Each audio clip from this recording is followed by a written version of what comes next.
Kisahnya dimulai dari gonjang-ganjing yang menimpa tubuh AWRI pasca kejadian G30S yang menewaskan perwira tinggi Angkatan Darat.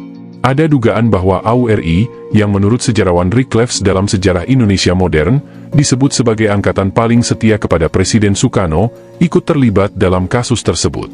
Sebab, pusat gerakan dan tempat tewasnya para jenderal berada di Sumur Maut Lubang Buaya, yang dekat dengan markas AWRI di Bandara Halim Perdana Kusuma.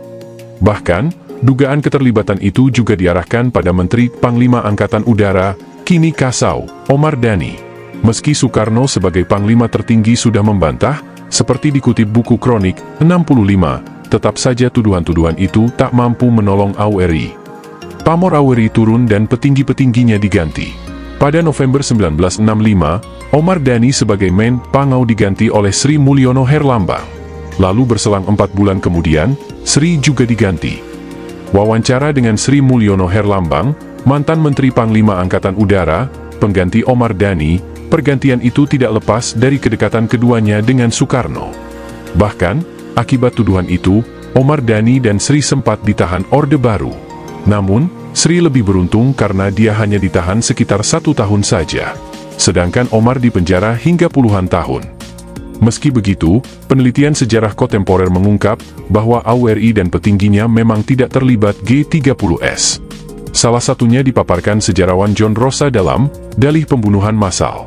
Menurutnya, meskipun pimpinan G30S berada di Halim, tetapi tidak ada bukti kuat mereka bekerja sama dengan petinggi AWRI selain Mayor Suyono.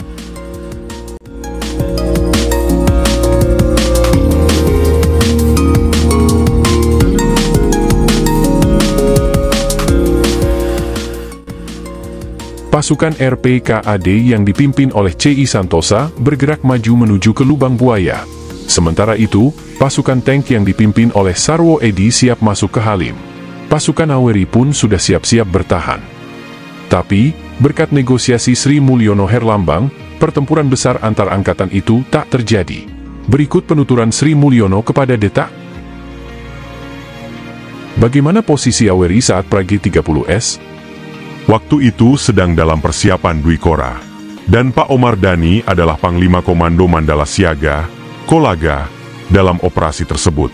Pada 30 September, saya mengadakan inspeksi ke Bengkulu dan Padang, bersama rombongan, antara lain Subandrio. Kemudian saya ke Medan, untuk melihat kesiapan AU di sana, karena Medan yang paling dekat dengan Malaysia.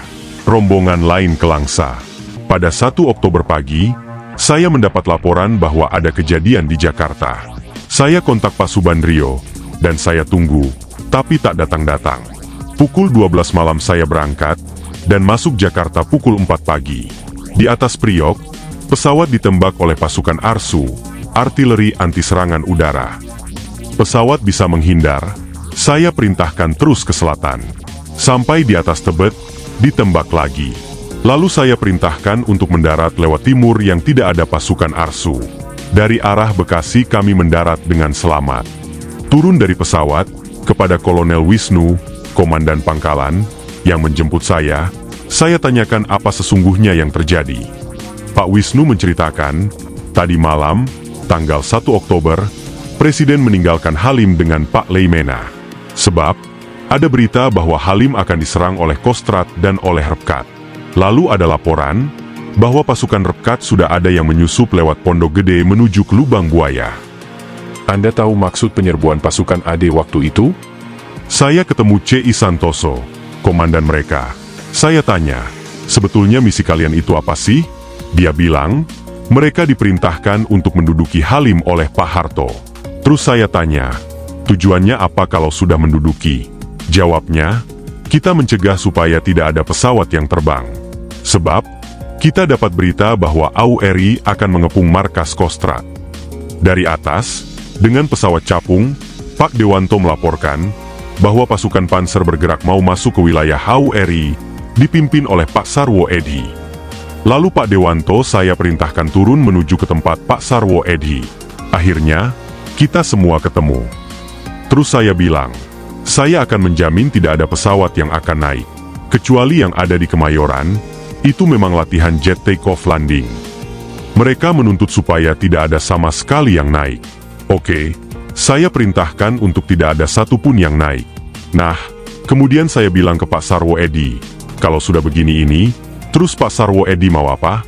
Kata Pak Sarwo, saya, ya, harus lapor ke Pak Harto. Saya bilang, saya baru terima berita, bahwa pagi hari ini semua kepala staf atau menteri panglima-panglima dipanggil Presiden ke Istana Bogor. Jadi, kalau mau lapor ke Soeharto, harus ke Bogor. Akhirnya, Pak Sarwo Edi setuju ke Bogor. Kita naik helikopter. Tapi Pak Sarwo Edi minta duduknya di pinggir. Di dalam heli itu saya, Pak Sarwo Edi, Pak Dewanto, sama mayor yang sekarang sudah meninggal itu. Kita berangkat ke Bogor. Sementara saya perintahkan Pak Wisnu supaya pasukan dikasih makan. Jadi, damai-damai saja di Halim, malah ibu-ibu masak untuk para pasukan yang di Halim. Tapi, di seberang sana, lubang buaya, masih tembak-menembak terus antara RPKAD, mungkin juga bersama yang lain, menghadapi pasukan Diponegoro yang mundur itu. Pak Parjo, yang memimpin Diponegoro, memberikan informasi ke AURI, bahwa mereka tidak akan case fire, gencatan senjata, kalau tidak ada perintah dari Bung Karno. Mereka terus akan melawan. Terus kita ke Bogar. Tapi heli tidak bisa mendarat di istana, karena Bung Karno masih tidur. Beliau kecapean karena semalam baru pukul 4 pagi sampai di Bogar. Pak Sarwo Edi marah. Apa-apaan ini? Saya mau diperdaya atau apa? Akhirnya kita turun di Semplak, Bogar. Ternyata sudah dijemput oleh konvoi mobil Cakra Birawa. Pak Edi tambah kaget lagi. Saya bilang, saya jamin Pak, kita nggak apa-apa. Memang Pak Harto dipanggil hari ini, bersama Omar Dhani, Marta Dinata, Cipto Yudo. Ternyata pagi itu Pak Harto nggak datang ke Istana Bogar. Pak Dewanto melaporkan kondisi Halim ke Presiden dan tentara yang bertempur di lubang buaya. Kemudian Presiden perintah ke Jenderal Sabur buat surat Presiden, supaya dibawa oleh Sarwo Edi ke pasukan, agar pertempuran itu di-stop. Kemudian, pukul 1 siang, di istana dikumpulkan, ya AL, ya polisi, ya Koti, Omar Dhani, Leo Watimena, saya. Lagi-lagi Pak Harto nggak datang. Bagaimana proses penggantian Omar Dhani sebagai Menpangau ke tangan Anda? Sebetulnya Bung Karno hanya melihat, jangan sampai terjadi konflik yang lebih besar. Tapi Bung Karno jelas menyatakan bahwa AURI tidak terlibat. Soal ada oknum-oknum, itu lain. Bulan November, Omar Dhani diperintahkan supaya menyingkir dulu ke luar negeri. Dititipkan ke duta besar kita di Phnom Penh, Pak Budiarjo, supaya tidak membuat situasi lebih panas lagi. Apakah itu tidak memicu kondisi makin panas? Waktu itu memang sudah terbakar. Apalagi dengan ditemukannya jenazah di sekitar Halim. Lain diadakan operasi besar-besaran. Emosi massa dibakar. Lah, AURI ketiban au panas. Dan saya harus menertibkan. Padahal saya nggak tahu apa-apa. Kemudian saya diperintahkan oleh Presiden untuk melakukan hal-hal yang bisa menyejukkan dan mendinginkan situasi di lingkungan AURI. 1 bulan kemudian saya diresmikan sebagai Menteri Pangau oleh Bung Karno. Waktu itu kedudukan saya sama dengan Pak Harto, yang menggantikan Yani. Seharusnya pangkatnya kan Pranoto Rekso Samudro? Ya, tapi pada waktu dipanggil untuk dibrief oleh Presiden ke Halim, Pranoto ditahan oleh Kostrad, nggak boleh berangkat ke Halim. Bagaimana Anda melihat ketidakcocokan Soeharto dengan Yani? Ya, saya kira tidak hanya dengan Pak Yani, dengan Pranoto juga kan anti. Sebab, waktu Pranoto menggantikan dia, Soeharto, sebagai Komandan Divisi Jawa Tengah, dialah yang melaporkan masalah penyelundupan dan kerjasama Pak Harto dengan Cina-Cina, soal besi tua, dan lain-lain. Makanya, dendamnya kepada Pranoto itu bukan main. Dan Kejaksaan Agung, Jenderal Sunario itu juga musuh bebuyutan Soeharto, karena mengusut soal penyelundupannya Soeharto ini. Dan dua-duanya sudah meninggal. Akhirnya waktu itu Pak Naryo dibebas tugaskan, sedangkan Pranoto masuk penjara. Anda sendiri kemudian tersingkir? Oh, itu begini. Setelah SP 11 Maret itu, maka Super Semar itu kan dipakai untuk menangkapi menteri-menteri. Ada sekitar 15 menteri yang diindikasikan oleh Soeharto terlibat, harus dihabisi. Termasuk saya, karena melindungi AURI untuk diaduk-aduk. Maka saya dianggap meragukan oleh Soeharto. Kemudian, tanggal 12, RPKAD bikin show of force dengan tank-tank dalam rangka pembubaran PKI. Saya didesak supaya AURI dapat menyelesaikan persoalannya sendiri sebelum angkatan lain bertindak. Desakan kepada saya ini diberi batas waktu. Kalau tidak diperhatikan, mungkin akan ada yang bertindak nekat atau ada yang mau semacam jibaku terhadap saya. Pokoknya, di Kostrad itu sudah ada daftar nama siapa saja yang harus disingkirkan, termasuk saya. Saya kemudian mundur. Tentang Super Semar, bagaimana menurut Anda? Tanggal 11 Maret, Bung Karno mengadakan rapat dengan 100 menteri. Saya hadir. Waktu itu, dari 100 menteri, yang gak hadir Pak Harto. Ketika rapat berjalan, pukul 11.45, ada nota dan Pak Sabur ke Pak Karno. Isinya, Bapak, mohon maaf. Bapak dimohon dengan hormat tetapi sangat, untuk segera meninggalkan Istana Negara. Berhubung adanya pasukan liar telah mengambil di Jalan Majapahit dan Harmoni. Jenderal Amir Mahmud, Pangdam waktu itu, sudah kami beritahu. Sekian. Oleh Pak Leimena, pertemuan dibubarkan. Kemudian Pak Jusuf, Menteri Perindustrian, sama Pak Basuki Rahmat, Menteri Dalam Negeri, berunding. Saya lihat mereka omong-omong, tapi nggak tahu isinya apa.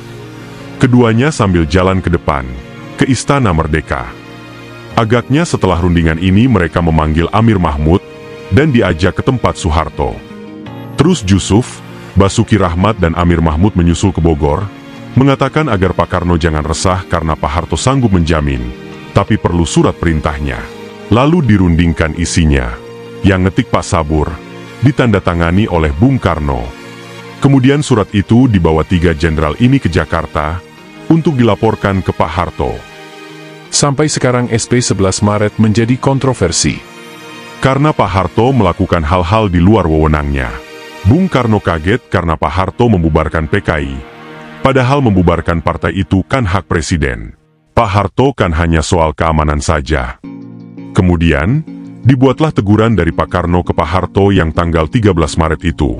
Isinya, supaya Pak Harto kembali kepada jiwa SP 11 Maret.